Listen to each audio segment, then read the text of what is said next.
โอ้ยสบายดีสบายดีโอ้ยังไงโอ้ยได้แล้วไปกันก็ได้โอ้ได้ขอออกชื่อเสียงเนียงน้ำเนาะใช่นี่เลยเนาะ300,000กีบมัดเชนี่เลยมัดเชนี่เลยป่ะออกมัดใช่ไหมมัดก็ได้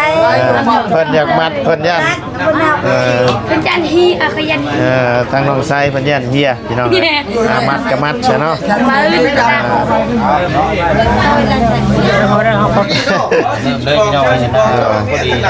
ี่เด้อน้องชายเด้อเงินของทางผู้ใหญ่เพิ่นเด้อมาผูกแขนเพื่อนใหม่เด้อเอานะครับขอให้น้องไซอยู่ดีมีแห้งเนาะความเจ็บบ่ให้ได้ความไข้บ่ให้มีแล้วบัดนี้ขึ้นเพื่อนใหม่ใช้หญ้าเต็มก็ให้อยู่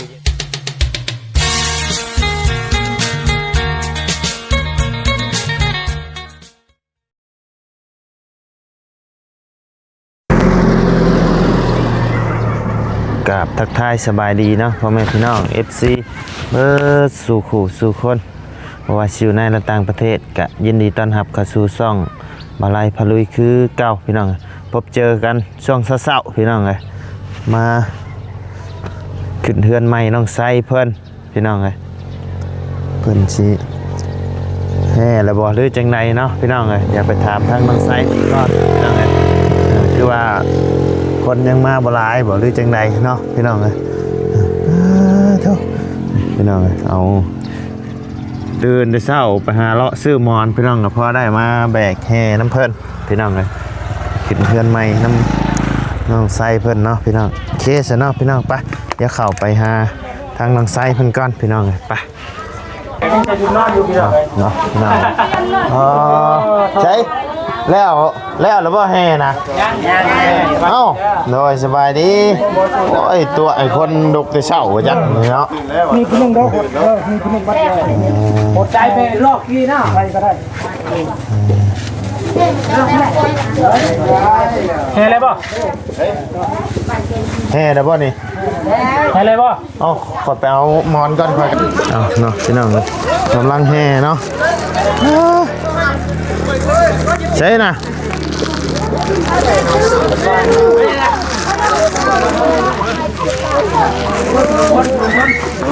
พี่น้องได้มอนทางมาลัยกับพี่น้องเลยพอได้แบกได้แห่น้ำเนาะใช่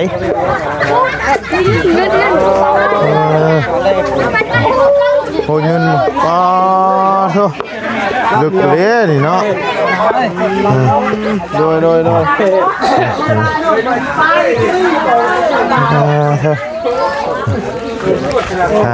เละตั้งรักขายอยู่เพิ่งเลยเขาดีจอบไปดูกันนะไปน้ำหน้าคอยไปน้ำหน้าคอยนี่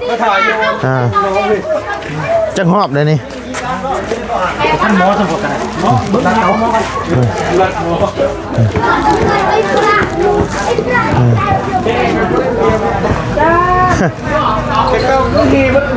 เนาะอะไรนี่เข้ามาในกว่านี่เนาะพอมันขึ้นอีกว่านี่มีตามรังกันลอยก็ไปมานะโอ้ยสบายดีสบายดีโอ้ยังไงได้แล้วไปกันก็ได้อมเนาะอะไร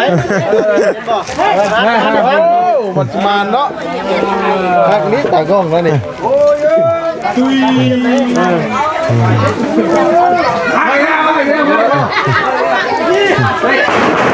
โอ้ได้ลายเติมแล้วได้ลายเติมแล้วโอ้คอยทารัดยี่นี่ล็อกคอยแบบนี้ทารัดยี่มองนี้ล็อกคอยบ้านอยู่บ้านนี่ก็โย่3 หอบนะรัดนี่ล็อกคอยแบบนี้เนาะคอยไปจนบ่ทันคอยอยู่นี่แหละคอยไปบ่ทันล่ะด้วยโอ้หมอเพิ่นพี่น้องเลยมาเลย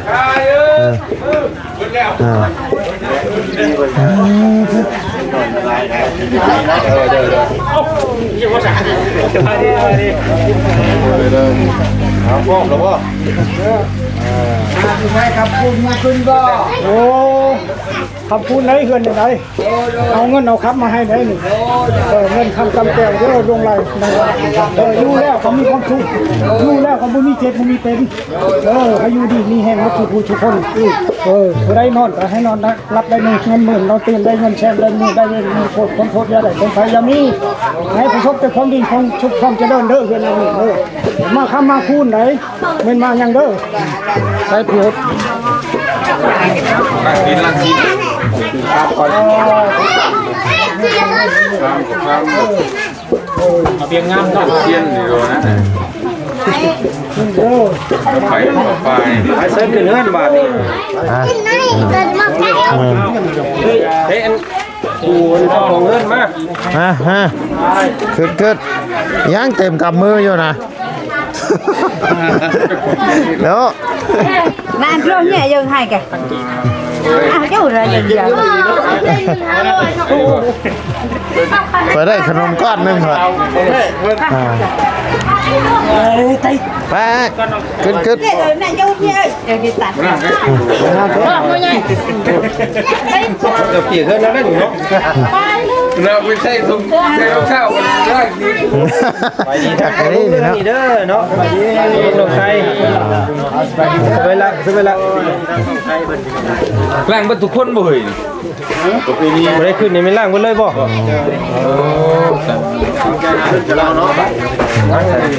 ดีแล้วใช่เขาใช้กระเป๊ะเราได้ล่างกินเลยบ่กินเราขึ้นดิขอเก็บก่อนจ้ะขึ้น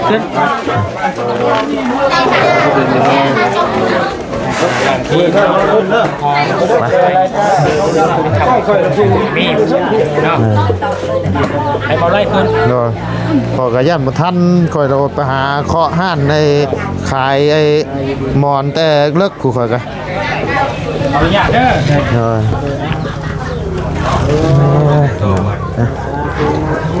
บวชบวชบวชเป็นงานเขาก็ยังทันมาครบจะถ้าเขาก้อนจะชวนก้อนจะพางานมาเลยวันชวนก้อนครึ่งนึงไว้ป่ะแบ่งครึ่งเนาะไปถ่ายที่งานมาเพิ่งจะชวนอีกครึ่งนึงหมูพามนี่เนาะคือตรวจแต่หมูพามกับโบแต่งโบเตือนกันเลยไปดุ่มๆเลยดุ่มเลี้ยวระบบขั้นตอนเลยไม่ได้ว่าแค่นี้ตัวเองเข็นเลยผู้แค่แรกแล้วหนึ่ง7 โมงเข็นนั่นจะสูดบ่ยอดแน่มันก็ยอดยาวเลยตรงเลยเนื้อหอมเขานี่ก็ได้ผู้แทนขึ้นเฮือนใหม่เนาะเลยเจอละเอาสิไปถามคนนั้นคนนี้เราเองคนนั้นก็เป็นการเป็นจักเข้ามาเนี่ยจำบ่ได้กระฮอดมงกระเฮ็ดแล้วแต่ว่าพื้นใบจะฮู้ว่าขั้นตอนต่อไปเฮ็ดแบบใดนะแทงเลยห่อแห้งเลยเรายาวดูไปเลยจานเรียนแล้วเจ้าดูชั้นตู้บ่ได้มีนอนไก่ขันบ่อยู่พี่เอามันนอนแล้วแต่มันบ่มีคนเอามันมีคนขันพงเขาขันให้ก็ได้นะมาให้ว่าจานขันให้ก็ได้ใครติดขี่นี่วะทางลงน้ำก็มาเลยใครติดไข่พัดลมน้ำสบายดีต้องมาส่งคนในธรรมดาส่งคนได้เนาะคนมาส่งคนนอนเงี้ยเอานอนเจ้านอน2 คนขันคนหนึ่งคอยเห็นแล้วคอยเห็นแล้วคนพักคนนอนอยู่ที่อิ่มอยู่ใส่อาบน้ำได้บ่ใส่หมวกลองบ่ได้ได้ยังเนาะใส่หมวกกันเนาะไปนี่ไว้ก่อนจังรถจะไล่เนาะเปิดไล่เก็บบ่ทันเจ้าของเงินมันกันเฮ้ยเอาเนาะคำพูดนั่นนี่คำพูดเอาเบิ่งเลขกันค่ะเอาตรงนี้ มีฟังเงินเลยแก เอาขอบคุณเดี๋ยวเบิ่งเด้อเลขกันเด้อ นี่ออกว่ามันนี่ ออกแล้วมันนี่มันชุกบ่ จัดใส่ครับมันนี่เต็มที่แล้วผมมีเงิ สั น มปยอด เอามาเบิ่งไก่คัน 75ทั้ง5ก็5โอ้ คนนอนแต่ว่า สัมปยอดสมยอด ไก่กัน ทั้งหน้าก็5ทั้งหลังก็5พี่น้อง สม ไผสิคันไผสินอนน่ะเอ้า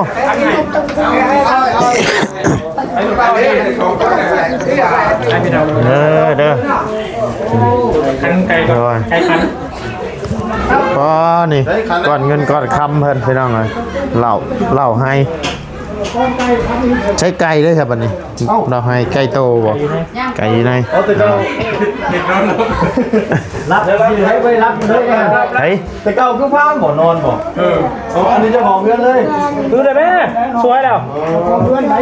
ได้บ่ดีเนาะ ตื่นสวยแล้วหัน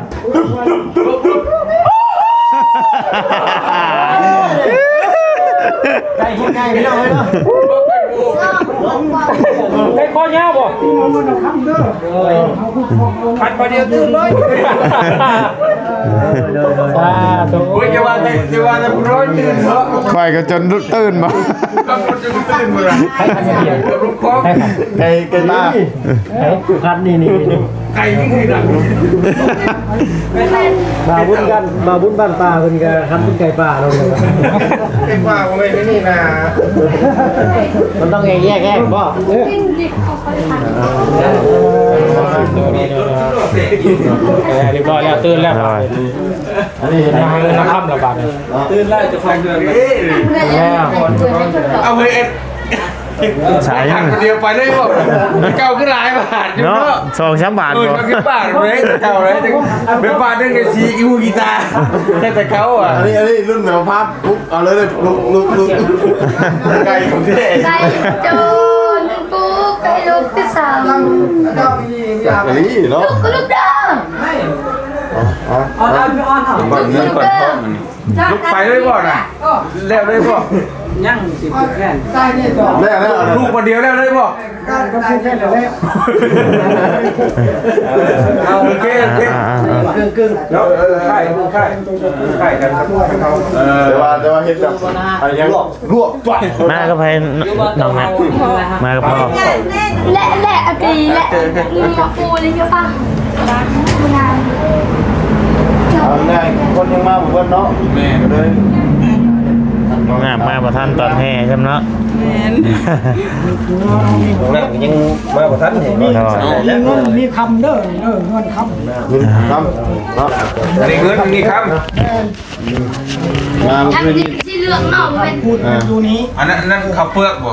นี่ข้าวสาร มีชาชาน มาคือนี่ทันพอดีเรามันจุดอยู่ มีน้ำหวานมีน้ำธรรมดาเฮานี่แหละนี่มะกรูดนี่ใบคูนใบย่อง โดย นี่กระหุ่มนี่เสือผู้บอลของเรานี่ข้าวนี่ ต้นกล้วยต้นอ้อยเนาะ ตัวอ้อยนี่แหละ ต้นอ้อยต้นกล้วยต้นคูนคำคูน ให้คูนเพื่อนชาติอยู่ดีมีแห้งแล้วเฮาอยู่ไปแล้วก็ต้องมีความสุขถูก ถูกเนาะ ลืมว่าหมกพริกกับมันเกิน ยำเลยเนาะ เห็นได้ นี่เกลือบอกเลยเด่น บอกเดียวจะได้มาเอาลืมฟังเจ้ แล้วบอกแล้วบอก บอกแล้ว เบิดบันนี้เนาะจะได้ต่อบันนี้ น้องได้ผูกแขนบัด สูตรบ่ สูตรนี้น้ำหลังบ่ แม่ อ๋อ อ๋อ ผูกก้อนแล้วจะ ได้สูตรนะ อ่า เขาบอกว่าเขาก็ได้สูตร อ๋อใช้เจ้าของเพื่อนนะใช่ สูตรสองเสื้อว่าได้สูตรเธอเดียว อ๋อแถม ก็ง่ายไปผูกแขนก่อนแล้วจังว่าชุด บ่ได้สูตรเลยได้ผูกแขน ไม่ได้ชุดเลย สูตรแล้วเขาจะได้ผูกแขน อ๋อ ก็แบบเดียวกัน คือกัน เดียวกัน สูตรแล้วจะได้ผูกแขนผู้เดียวกันตรงใดก็คือกันเบิดอันนี้สูตรก่อนจะผูกแขน โดยว่าเพราะว่าผูกก้อนนี่เขาหากเห็นแน่เนาะแต่ก็แถวบ้านมีแต่สูตรเรียบร้อยก่อนแล้วจังผูกคอต่อแขนแล้วก็กินข้าวกินน้ำแล้วก็ ง่าย แยกย้ายแบบนั้นบ่แบบเดียวกันเนาะ แม่แบบเดียวกันแบบเดียวกันเลย เอาตามวิธีนั่นแหละเฮ็ดเลยเฮ็ดรถเจ้าดูแลเนาะ มีแต่ทอดเวลากันเอาแล้วแหละ จากฮู้วันใดขั้นตอนต่อไปใดชื่อหน้าใดโดย รายงานกันที่หน้านี่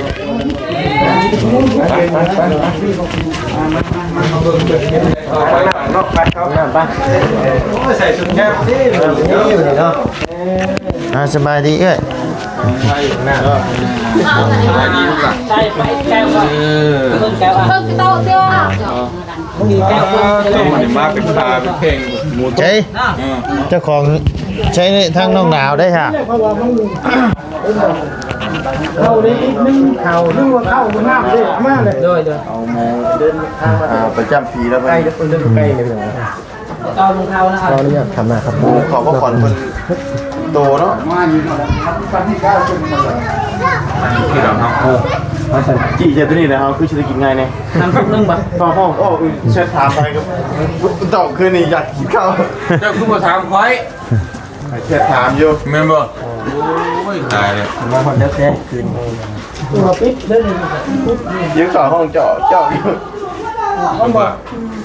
เฮ้ย คนบ่ เยี่ยมเอาแม่มังระเบิดนั่นแต่งให้หน่อยฮะตั้งเวลาไว้ได้แล้วนะ ตัวตะพามมาจ้ะโอ้ย ดูอัภามดิ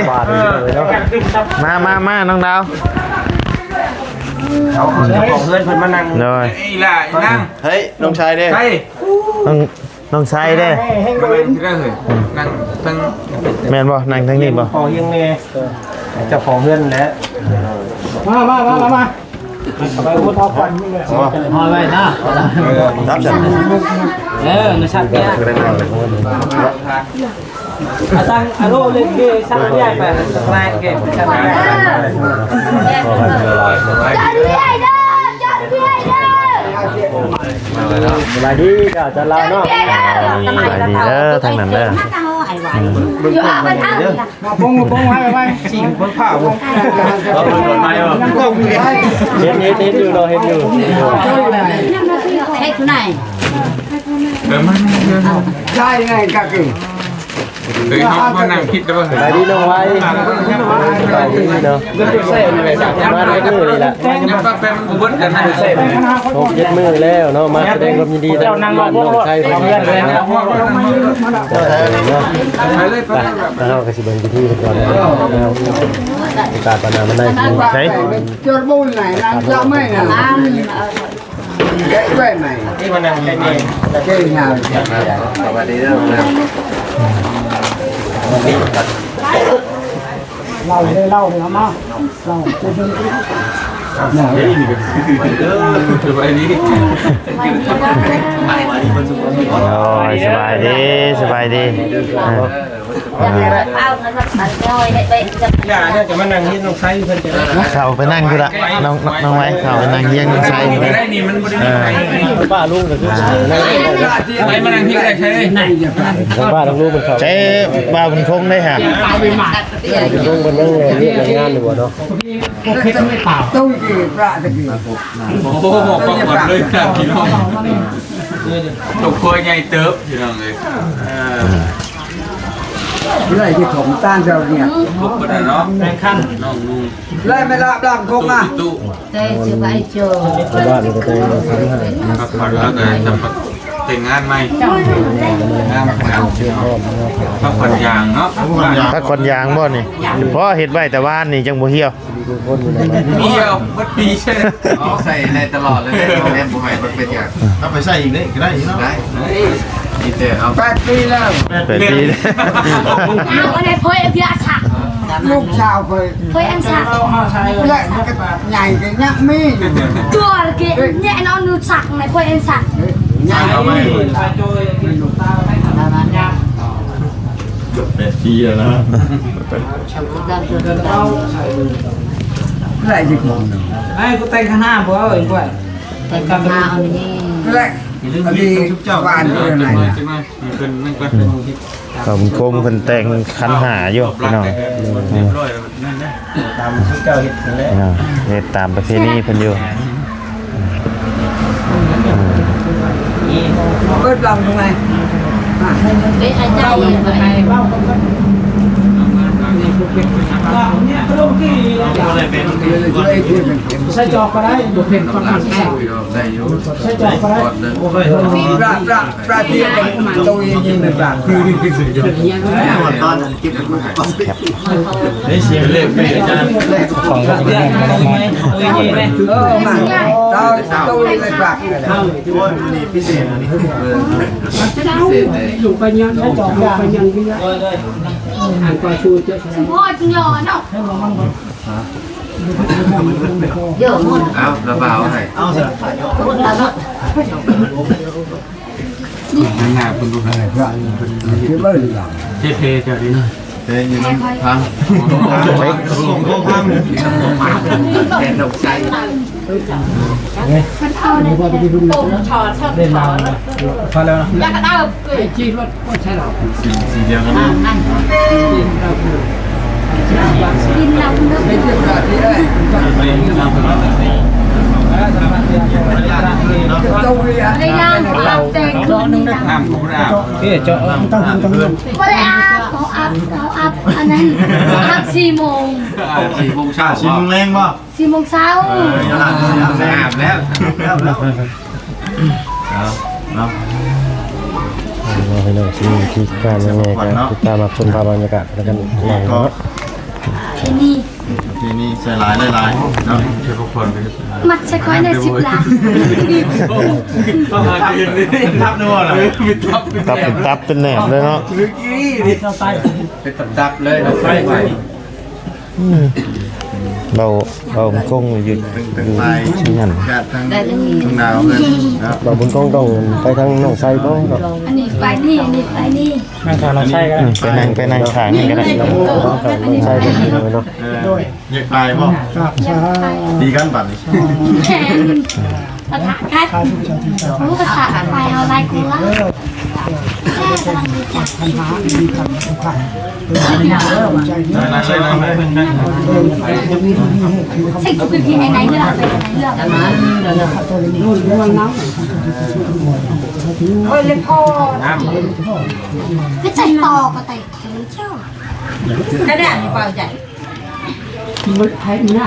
เปล่าทำอนเนี่ยเปล่าเก็บกบไก่ เจอเจอไป เราเจอทางเจ้าโอเคเราทิ้งจานบ้านเราคือ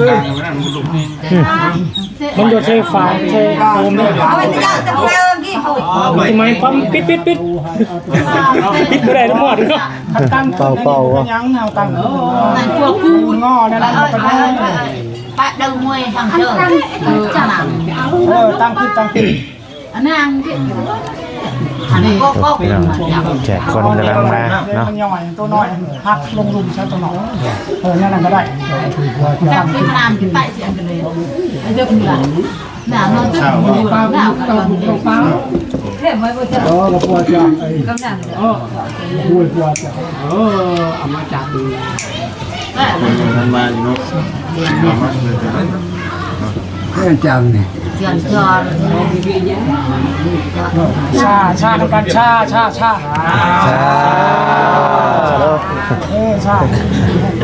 มืออยู่ทางนี้เลยขอโทษขอให้ลา บ้านเฮาเนาะ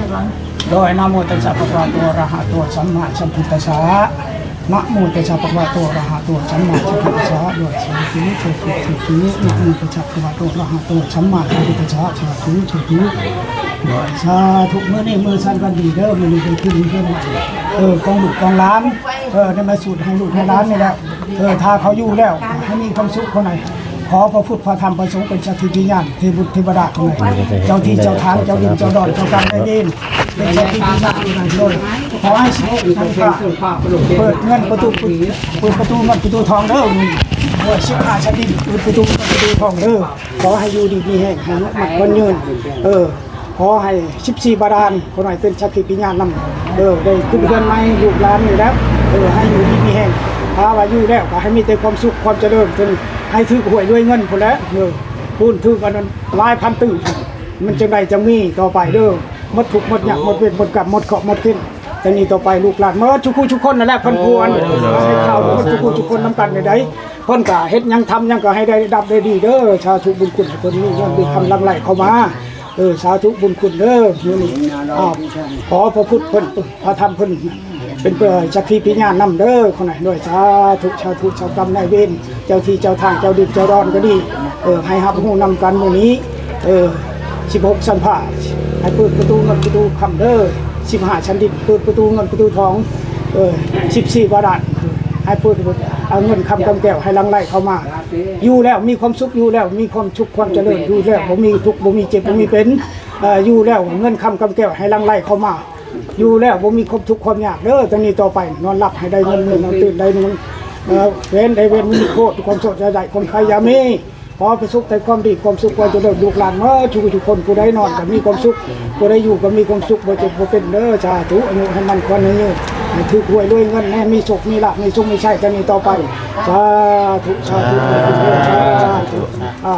เอาพุกบัดนี้พุกได้เด้แล้วเด้อนั่น แล้วบ่บัดนี้ ยายยาย จะไปจอดรวมนี่แต่ฟังเนี่ย เอาแล้วก็พุกบัดนี้ ไม่ได้อ่านเลยนี่เป็นการเท่ากัน มีแต่เลย ไม่อยากได้จะให้มาได้ยัง ยิงไหม ตรวจหรือว่า กันเด้อมา ไปเอาบอลมาให้น้องชายก่อน รังนี่ได้จับพอบ่ เอายายให้มีพุก ตัวเขตคนในตอนเช้าก็ยังมารับประทานเนาะอาจจะทอดสวยๆบ่พี่ทำแต่งตัว รวมจะหาเอ้ยทำเขาจะรวมนี่ระดับกำลังไม่อยาก ยายพี่เลย เจ้าที่กับผูกคอตะแกรงก่อน มาเมื่อคือมันจ่ายเลยจะไปยายเนี่ยเลยจังตาย เชียงช่วยเลยจะไปเอ๊ะอันก็จะปลาพื้นมาและเราเวลาปาก สิเลิก เราต้องบอก ที่ไหนก่อน อ้าวมา ปวดใจ กดเข้ามือนี่มือชาติบัดนี้ให้ลำให้ลุยให้ดีไม่แห้งให้ลอยเห็นปัญจาเห็นหน้าพระเจ้าเห็นใดให้ใดนั้นก็ให้อยู่ดีไม่แห้ง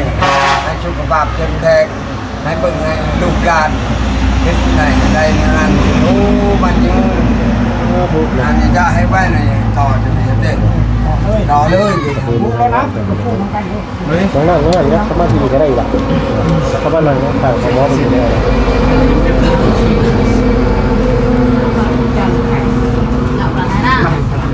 จับละคือเจ ไปมาเขาจะหาทางไหน จำฉันขึ้นไปเลย ก็ อย่างอย่าง สิ่งที่โบราณพูดจะเป็นตัวช่วยลูกหลานสิ่งที่ดีนำเข้ามาสิ่งที่ดีนำเข้ามาสิ่งที่ดีนำเข้ามาให้ส่วนบ้าน เขาเฮ้ยบ้านชวนเตี้ยก่อนเจ้าเท่าเล็กมันนี่ไม่แห้งจะไหนจะมาจากไหนจะมันคงน้องแก่ยิงก่อนเจ้าเท่าเล็กดำรวยจะไหนจะมากันในคนอ้าวต่อได้ไหมล่ะ เอาไปอย่าเลยไว้เจ้าเด็ก เรียนเอาเก่งก็นมก็เนี่ยก็จะพูดก็ตำรวจป่าไม้จะยอดรถแย่มาป่าไม้ ตำรวจป่าไม้จราจรก็ให้ได้เป็นตำรวจ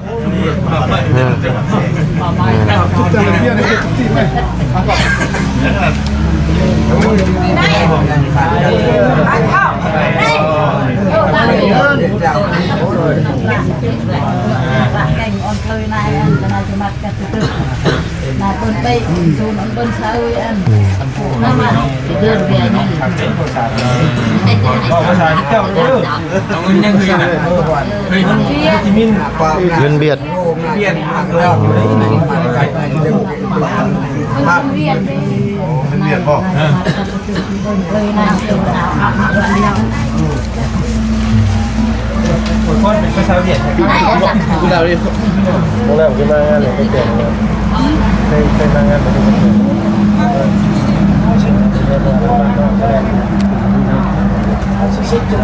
บ้านนั่ง บ้านเรือนกันใกล้ๆกันนี่ครับ ว่า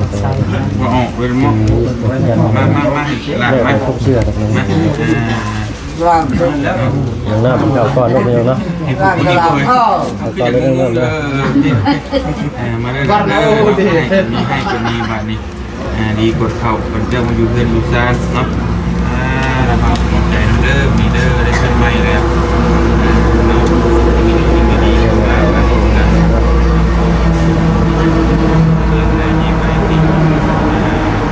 มีพ่อของแม่ให้มาเห็นทีมเด้อยังมีเห็นเป็นทางมาแล้วนะ สบายดีสบายดี สบายลืมสบายลืม ว่าบุทันนี่ใช่ไหมกินแล้วว่าม่วนบุทันนี่ ใช่ค่ะคุณเก่งและยอมตอนเพื่อนเจ้าเนี่ยเราหมูยอมมาแล้วมันไม่ถูกไปยังชันด้วยมาก่อนไม่ใช่ยังสิ่งที่ยังสิ่งที่มีกันได้กว่านี้ได้แล้วโดมบอกมาที่รับด้วย เรา ให้เพิ่นเด้อ น่าเอาไป ไปมากก็ชอบเดือดมาเดี๋ยวเรา เยอะเลยนะเอา เพราะว่าคอยชิบ้า ชวนให้เจ้ามาค่ะเพียก่อนเจ้าเลยทำงาน รู้จักกดหมูมาตำหลังหมูนัก มาจะเอาใช้เลยจะเอาใช้ได้ได้ไหม เงินให้คนนี้มีคนเข้ามันมีมือชาติบ้านดีมันจุกขึ้นเรือนพอขึ้นเรือนก็ให้ลูกสบายลูกก็เรียนงานก็ให้ลูกสบายให้ห้างมีนี่ต่อไปให้เราได้พันชาคิดอะไรให้ได้ทั้งนั้นให้เรามีแห่งรู้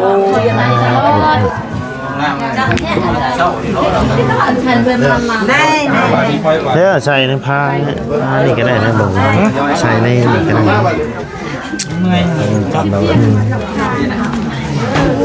มาเดี๋ยวเมื่อเอาที่ใช่ไหมที่เดิมมาที่ร้านมาที่ร้านครับผูกกำลังเอาแหละอยู่สบายโอเคนะโดยมาสักผูกคอผูกเป็นพ่อผูกเป็นสลักสแรงก้อนเนาะในเฮยับเอาให้คนนี้ให้คนนี้คนพ่อคนมันมันงามบ้าเลยให้กลับมา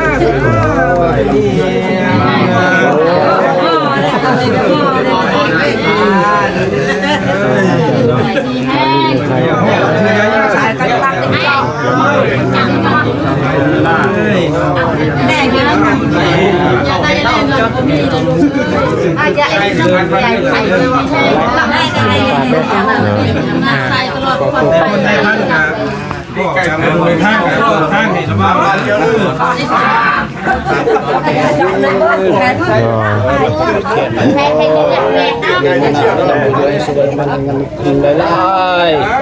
สาธุเนาะ มีแต่ความสุขเด้อแบบนี้เนาะใจยินทุกใจอะไรมาสิ่งใดผมคงใหม่ปรารถนาเด้อไปแก้ไข โอ้นี่ผมแค่นี้เนาะจากรีเลยนะ อันนี้อยากให้ดูว่าอันนี้มั่นใจดีได้เนาะใครจะสบายใจมากแล้วเค้กมาลาใช่ลูกก็มีนั่นเป็นไงก็มีนั่น โอ้ยเดี๋ยวก็เป็นไง ดูดีมีให้ดูลูกเลิกบังใส่ตลอดปลอดภัยเด้อ โอ้ยสาธุเนาะ ตรงดาวมา อ้าวลูกมันมีเงินได้ลูกเอ้ยดีเป็นแรงเด้อดีตลอดทำบุญบุญเด้อตลอดปลอดภัยเห็นเบิ่งแรงน้ำใสเด้ออะไรก็ได้นะพ่อบ าทแล้วสิ่งใด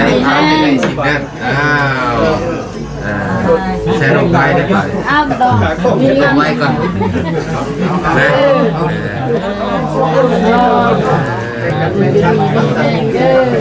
เรียกว่าคงพูดให้เมียจะได้เมียจะพูดให้ด้วย ได้นะ ฝากพูดก็ได้แล้วเอ้าอะไรกัน ได้กันอันใส่มาเองอะไรเนาะ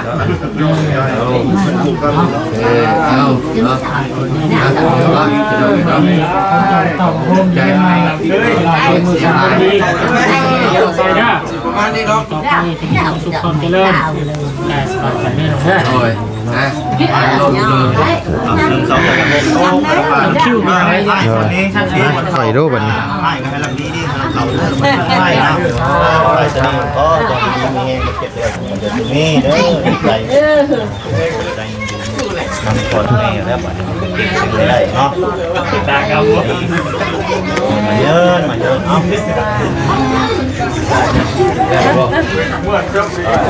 ไปแล้ว ใช่เอาครบมา เดี๋ยวมาใส่ กินได้แบบกิน เอาใส่มือเลยเนาะ มือได้วันนี้นะดีมันมือได้วันนี้นะ ให้กดนี้เนาะนี่กดเข่ามาเด้อว่ามันคงเลยเป็นเพื่อนใหม่กะให้เย็บเป็นชุกเลยกดไม่แห้งบัดนี้ ไม่ได้พอใช่ไหม ให้ร่ำให้รวยแล้วบัดนี้ คอยจะทอดนะ ถูก ไม่ได้พอ โอ้ยเพิ่นเลยลุงเลย ตั้งน้องดาวใส่มือได้เนาะให้กดนี้เนาะนี่กดเข่าปากหนึ่ง น้องดาวก็มีแห้งเนาะถูกเนาะ พันบาทเดียวไปเลยผมว่าบุญเด็ด ตั้งน้องใบระว่าผูกแขนเห็นไหมนั่งลงกันดีให้กดนี้มีกดขับเนาะทางน้องใส่เนาะถูกเนาะทางน้องใส่กัน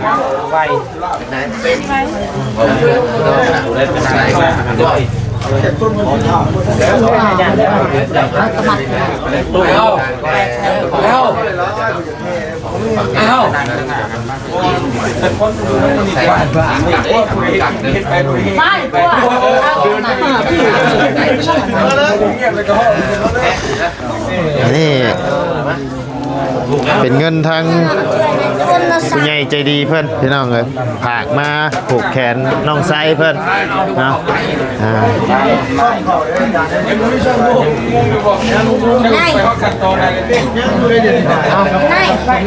เด้อน้องไซเด้อนี่เป็นเงินทางผู้ใหญ่ใจดีเพื่อนเด้อผากมาผูกแขน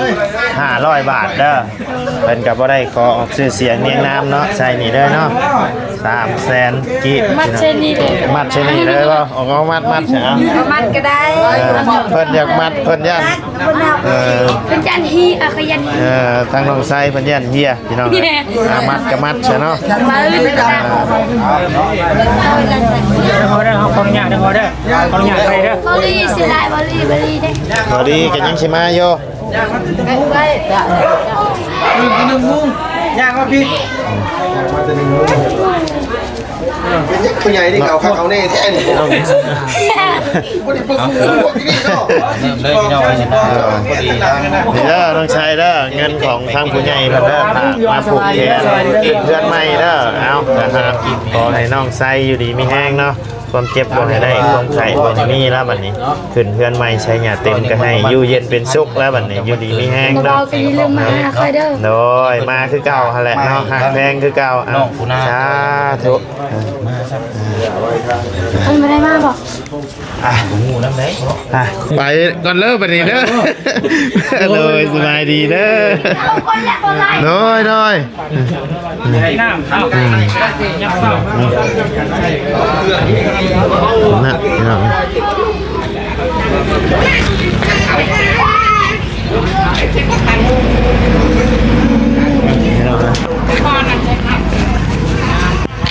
คือว่าขึ้นเพื่อนใหม่เสร็จสิ้นเป็นแล้วเป็นที่เรียบร้อยทั้งเพื่อนน้องไซน้องดาวเพื่อนพี่น้องมีแต่ว่านอย่อเขาย่อน้ำทั้งแขกคนผู้ที่เพื่อนมา แสดงความยินดีนํเนาะพี่น้องเลยก็ต้องขอบคุณทั้งผู้รักผู้ใหญ่เพิ่นหลายๆเนาะที่ได้หยิบยื่นมือออกมาซอยทางเพื่อนน้องไซเพิ่นจนเสร็จสิ้นแล้วเป็นทีเรียบร้อยพี่น้องเลยก็ขอให้ผู้ใหญ่ทุกคนอยู่ดีมีแห้งเนาะความเจ็บบ่ให้ได้ความไข้บ่ให้มีปรารถนาสิ่งใดก็ขอให้ได้สมความมุ่งมั่นดังปรารถนาเนาะพี่น้องโอเคซะเนาะพี่น้องสำหรับคลิปนี้ทั้งบ่ไลก็สิได้ขอจบคลิปลงไว้เพียงสำนี้กันเด้อพี่น้องเด้อไปร่ำรวยกันเบิดทุกผู้ทุกคนเนาะพี่น้องไป